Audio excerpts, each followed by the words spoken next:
cool and coming here when it was sunny. Yeah, I'm not ready for this. And 2 days without power, coming here and getting ready for this. But thankfully the power's back. I hope almost everybody else is getting it restored and that you're ready to move on with this rest of the fall. Today on The Taste, if you've seen on social media, we've got some great things to talk about. We had some segments in the summer talking about Newport and dining and the things happening for the summer. So it felt kind of good to start out the fall, being November 1st, talking about Newport Restaurant Week. So they do this twice a year. They have it once in the spring and then once in the fall. And we selected 3 restaurants to come in and not only tell us about the restaurant week they're offering, but what they'll be having going on for the summer, highlighting and overviewing for the winter and the fall, and highlighting what they have on the restaurant week menu. So the last guest, I'll start with him that I'm going to have come in, is Evan Smith, who is the president and CEO of Discover Newport, and that's who puts on Restaurant Week. Now, Discover Newport covers more than just Newport. They cover Bristol County as a whole down there. So when Evan comes in, he'll be able to give us a highlight of restaurants that are participating throughout the county. I believe there's somewhere around 45 or 50 restaurants that are participating. And I also wanted to have him talk about what's going on in the fall and winter, the plans, the events, the things that people can expect to do down in Newport. The guests that I have coming in from the restaurants within Newport that are all participating, I have Chef Lou coming in from Castle Hill. Very excited to welcome him, a beautiful destination that I visit a little bit too frequently. I also have Salvation Cafe. I have Kyle coming in, who's the manager from over there. Another great spot. It's one of those kind of hidden gems that's been there for a little while now. It's what I walk to when I'm in Newport.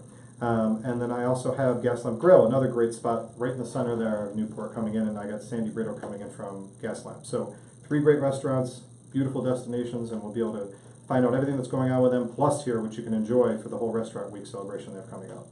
That being said, my first guest, I'm going to bring in Chef Lou, see what he's got it from Castle Hill.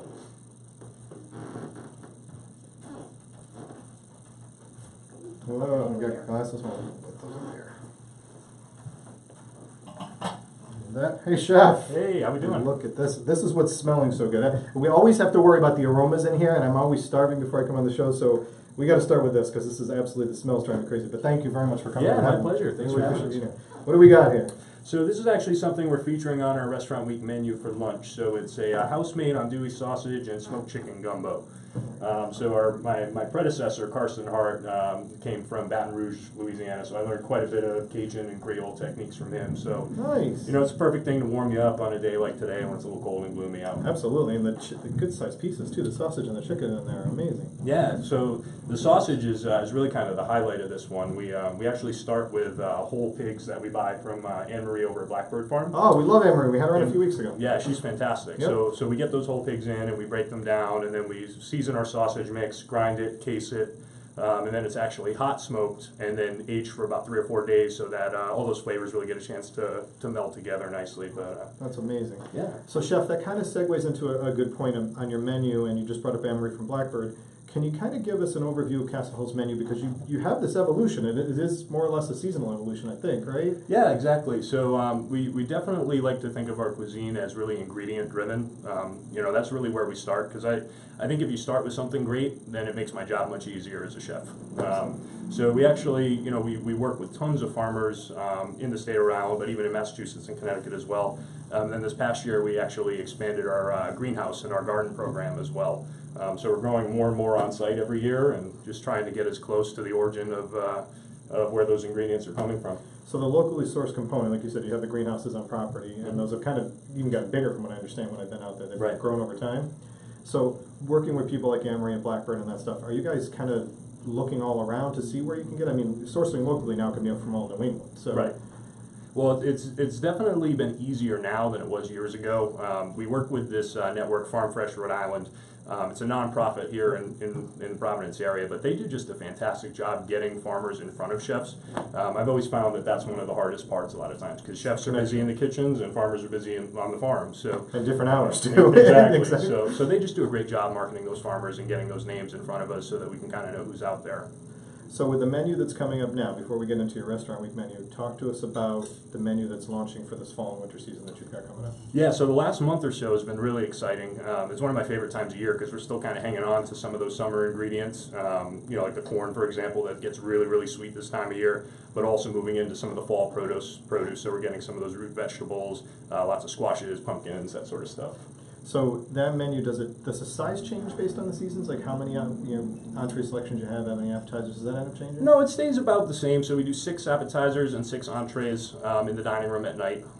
Usually about half of the appetizers are produce driven, whether it's coming from our garden or a local farm. But we try to have a good mix of some homemade pastas, good amount of seafood, given the location that we're at. Absolutely.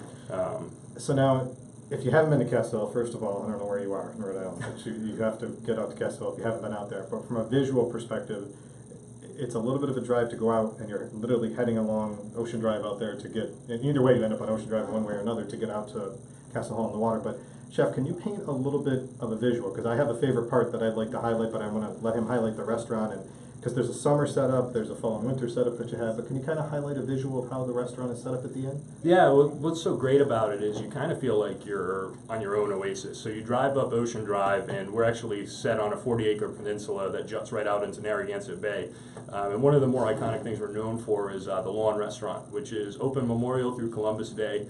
But we have these sprawling lawns that lead right to the edge of the bay, and we have Adirondack chairs there with cocktail service and some light bites, and you can just hang out there all afternoon and watch the boats and just relax and have a good time.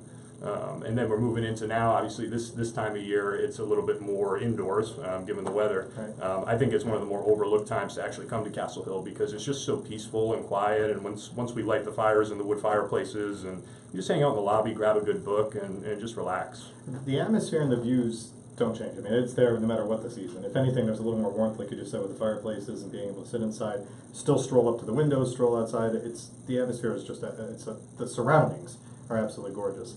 One of my favorite things, and I have to give a shout out to your friend and also a very good friend of mine, Anthony Boy, who is food and beverage manager for Castle Hill. I've known Anthony for a very long time, great guy, but one of the things that I always love when I walk in is this. I'm always seeing wine when I walk in. There's this, I don't know if it's a circular table that's there that's always covered. Yep, exactly. With all the wines that you're getting, that people can taste, the options. And even when you go in the summer and they've got the outdoor bars, that cocktails are all over the place, but wine's still frequently being poured.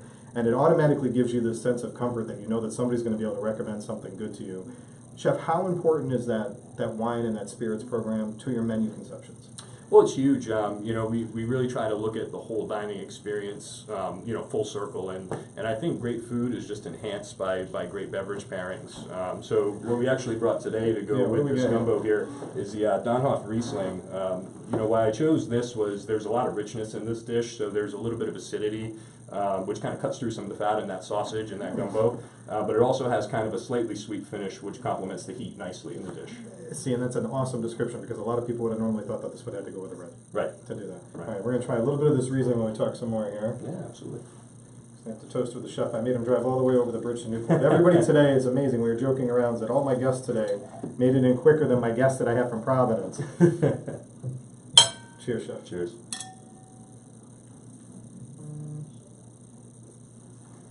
Okay, so I can absolutely see what he's talking about.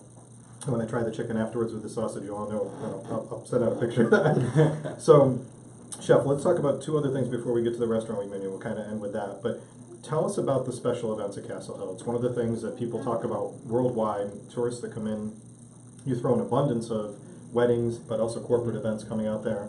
I know that I'm going to ask Evan and have him talk about it, but Volvo is coming back, the ocean races next summer. That'll be a big deal in Newport. But from an event standpoint, events don't stop when the fall hits, right? You guys can still house events for things? Right, so the majority of our events in the summertime are definitely larger scale weddings, so generally up to about 225, 250 guests. But as we move into the winter, we actually move most of those parties indoors to the main house, which we can only accommodate up to 35 or so. But for a smaller wedding or a smaller intimate experience, it's really something else. But even getting into the holiday parties, 30, 35 is a great number. Yeah, to be able to do for those holiday parties and come in there. And the inn itself, how many rooms are in the main building now? I don't remember. There's 8 rooms in the main house, but we have 33 in total. So we have about a half a dozen that are right on our private beach as soon as you drive onto the property. And then the balance are small cabin type type rooms overlooking the bay as well. So this is an awesome time to go stay at Castle Hill, eat the chef's food. Even if it's not restaurant week, you got to eat the chef's food because he has an amazing menu. So let's talk about what you're offering for restaurant week, because this is a fantastic thing. There's a lunch prefix that's going on. I forgot to mention in the beginning, and there's also a dinner prefix. And I'll ask the guests, such as the chef, which ones they're participating in. Are you doing lunch and dinner? We're doing both. Excellent. Correct. Yeah. Okay. So tell us about the lunch one first. Yeah, so lunch, we try to really have some kind of straightforward, really approachable, but really tasty food. So for appetizers, we're offering local oysters from Matunic, Rhode Island. We have some mussels that we're sourcing from Maine. The andouille and sausage gumbo here is an entree, but also, some kind of simple, straightforward, cheeseburger, good Vermont cheddar cheese on there, beautiful applewood smoked bacon. So straightforward things that we try to just take to that next level by putting a little bit more care and attention into them. And then, it's every menu's got, is it multiple courses? So it's 3 courses the whole thing though, right? 3 courses, correct, yeah. Okay. Yep. And then for dinner? Yeah, so for dinner also 3 courses. Appetizers range from just a simple mixed green salad to we have a beet appetizer. We're actually growing the beets on site in our garden. Awesome. So red, yellow, and candy cane beets there with a local goat cheese cake. And then a little equidnant honey drizzled over the top. And then for entrees, we have a really nice Angus sirloin steak. We also have a Murray's Statler chicken breast that's stuffed with a cornbread dressing with some Vermont cheddar cheese as well. Some homemade potato gnocchi. We actually took some heirloom tomatoes from one of our favorite farms that we work with, Rose Hill Farm in South County. Yep. We actually dried a fair amount of those heirloom tomatoes that he grows, and we've been saving them for restaurant week. So we're going to rehydrate those and make a sauce out of those oven-dried heirlooms. So. The creativity that goes behind this is amazing. You mentioned at the beginning of the segment that you had some influence from your predecessor, the chef that was in there before you. Where do you draw your influences now? I mean, obviously, we've talked about the seasonal ingredients, but is there something that drives you, or research, or just a portion of your passion that comes from anywhere? Well, I think number one is the ingredients themselves. I've learned over the last few years, especially, that you can't get too set on a concept before you have the ingredients that you're actually going to work with. Right. So rather than sit down to write a menu and design the dishes before we have products in front of us, we actually let the ingredients drive the dish. And the other thing I would say is really just our collaborative team approach to everything. We're really blessed to have such a great team at Castle Hill. We have very talented chefs that we work with, and we try to all put ourselves in a room, every now and then, and just throw ideas out and see what sticks. And you've got the team that you mentioned has been there, some of them for a long time, like yourself. You said, 2005, you said you came in. Yeah. But the whole group from the whole rest group, we've had several of the chefs out with them, Max from Hemingway's, a couple others, but there's a lot of people that have been with this group for a long time. Yeah, it's just a great company to work for. We have one gentleman, his name's Jim Crooks. He's been with Castle Hill for 38 years now.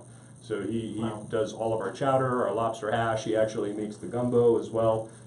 Just does a phenomenal job, and is just super consistent and just a great guy, but he's just one of many. We have very lucky to have the team that we have. And I want to give a good shout out and thank you to Casey Riley, because Casey's always who we have to go through to try to get the chefs to come in, and he's been dynamic and very helpful. And I've known Casey since I was in college, when he was back here in Providence at the Agora in the Weston Hotel way back when. So thank you, Casey, very much. Chef, is there anything big that we should look forward to over the winter? Any new things that you want to let us know about after restaurant week's end? We want people to be encouraged to go out there, spend the night, stay, but also come out and dine for lunch and dinner. Is there anything that we're missing that we should think about for the winter?